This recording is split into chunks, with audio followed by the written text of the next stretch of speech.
बिस्मिल्लाहिर्रहमानिर्रहीम। अस्सलाम वालेकुम ऑल व्यूअर्स। उम्मीद है कि आप सब खैरियत से होंगे। मैं आपके लिए हाज़िर ही हूँ एक न्यू वीडियो के साथ, जिसमें मैं आपके साथ शेयर करूँगी स्लीव्स डिज़ाइन। तो इस वीडियो को स्टार्ट से लेके एंड तक लाजमी वॉच करिएगा। तो स्टार्ट करते हैं अपनी वीडियो को। यहाँ पे हमने स्लीव्स लिए हैं जिनकी लंबाई हमने तकरीबन 17.5 इंच रखी है, और इसे हमने ऊपर से शोल्डर से कट कर लिया है स्लीव शेप पे। और उसके बाद जो इसकी चौड़ाई है वो तकरीबन 8 इंच है, और आप अपनी मेजरमेंट के हिसाब से स्लीव्स की कटिंग कर सकते हैं। उसके बाद यहाँ पे जो हमने स्लीव्स की बॉटम पे डिज़ाइन बनाना है, उसके लिए यहाँ पे हम चपी बुकरम पे पैटर्न ड्रा करेंगे। तो पैटर्न ड्रा करने के लिए यहाँ पे हम पहले नीचे से तकरीबन 1/2 इंच छोड़ेंगे, और 1/2 इंच में यहाँ पे हमने लाइन ड्रा कर ली है। उसके बाद यहाँ पे हम चूड़ी की मदद से इसके गोलाई का निशान लगाएंगे। तो यहाँ हम चूड़ी का हाफ़ ले लेंगे, बल्कि नीचे से ऊपर तक जो हमने 1/2 इंच की लाइन ड्रा की है वहाँ तक पूरी चूड़ी रखेंगे, तो ये हाफ़ खुद ब खुद ही इक्वली बनता जाएगा। तो यहाँ पे इस तरह से हम एक लाइन ड्रा करेंगे, गोलाई में ही शेप देंगे।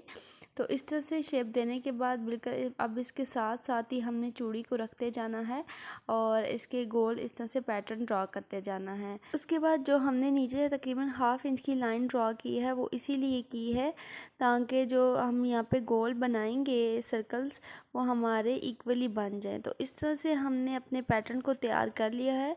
उसके बाद हम नीचे से भी इसकी कटिंग करेंगे, जो हमने 1/2 इंच की लाइन बनाई है उसे भी, और ऊपर से पैटर्न को भी कटिंग करेंगे। तो यहाँ पे हमारा पैटर्न कट के हो गया रेडी। इसके बाद हम स्लीव्स के बॉटम पे इसको चिपकाएंगे इस्त्री की मदद से अच्छे तरीके से।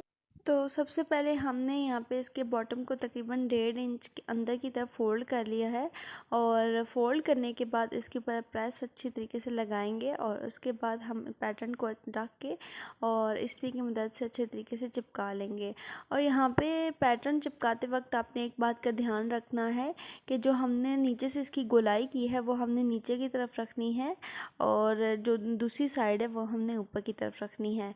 और इस तरह से रखने के बाद फिर हम इसके ऊपर सिलाई लगाएंगे, और सिलाई लगाते हुए आपने इस बात का ध्यान रखना है कि जो सिलाई है वो चपी बुकरम के ऊपर ना आए, नीचे की तरफ आए। तो अच्छे तरीके से आपने पहले सिलाई लगानी है, और इस बात का ध्यान रखना है कि जब हम सिलाई लगा रहे हैं तो जो हमारा पैटर्न है वो इसी शेप में रहे, इसकी शेप ख़राब ना हो। और उसके बाद हम जो इसके कॉर्नर्स हैं उन्हें, जो इसके पैटर्न के अंदर जो कॉर्नर्स हैं उन्हें अच्छे तरीके से आपने कट कर लेना है, और कटिंग करने के बाद आपने इसके अंदर डीप कट लगा लेना है। और जब डीप कट लगाएंगे तो सिलाई से थोड़ा सा नीचे रखना है, बहुत ही आगे नहीं करना।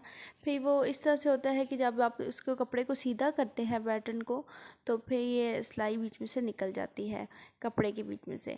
तो यहाँ पे हमने इसको सीधा कर लिया है इस तरीके से, और सीधा करने के बाद इसके ऊपर प्रेस की मदद से आपने अच्छे तरीके से इस्त्री लगा लेनी है। और इस्त्री लगाने के बाद जो इसका अंदर का फैब्रिक है वो तकरीबन आपने 1/2 इंच इसके अंदर करना है, और अंदर करने के बाद इसके ऊपर भी दोबारा से आपने प्रेस लगा लेनी है। और यहाँ पे जो हमने पैटर्न तैयार किया है उसकी शेप आगे से हमने गोल रखी है। आप चाहें तो इसकी कोई भी शेप देके और आप इस तरीके से इसे तैयार कर सकते हैं।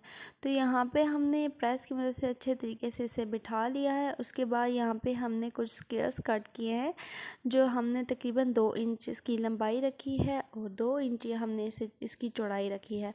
और इसी शेप में आपने ज़्यादा सारे स्क्वेयर्स कट कर लेने हैं, और कटिंग के बाद हम इसे शेप देंगे। तो इस तरह से हमने तिकोन तैयार करने हैं। पहले हम इसे फ़ोल्ड करेंगे, एक कोना दूसरे कोने के साथ मिलाएंगे, और दोबारा से हम इसे फ़ोल्ड करेंगे, और हमने 3 दफ़ा इसे फ़ोल्ड करना है और समोसा ट्रायंगल शेप दे देनी है। तो इस तरह से शेप देने के बाद जो हमने पैटर्न तैयार किया है उसके अंदर हम इस तरीके से रखेंगे, और हर सर्कल के अंदर एक समोसा ट्रायंगल हम इस तरह से लगा के और स्टिच कर लेंगे। यहाँ पे हम इसके अंदर डिस्टेंस काफ़ी रखेंगे, क्योंकि जो हमने इसके अंदर जो शेप देनी है तो उसके अंदर इतना ही डिस्टेंस रखना है। तो यहाँ पे हम समोसा ट्रायंगल इस तरह से बनाते जाएंगे, और इसके अंदर रख के ऊपर से इस तरह से सिलाई लगाते जाएंगे। तो सिलाई जो हमने लगानी है वो हमने बिल्कुल इसके टॉप पे लगानी है, और सिलाई यहाँ पे हमने अच्छे तरीके से लगानी है, क्योंकि सिलाई से ही हमारी नीटनेस नज़र आएगी। तो यहाँ पे हमने समोसा ट्रायंगल लगा लिए हैं। उसके बाद हमने इसका जो कॉर्नर है उसको हमने पकड़ना है, और उसको खोल के और पीछे की तरफ लाना है।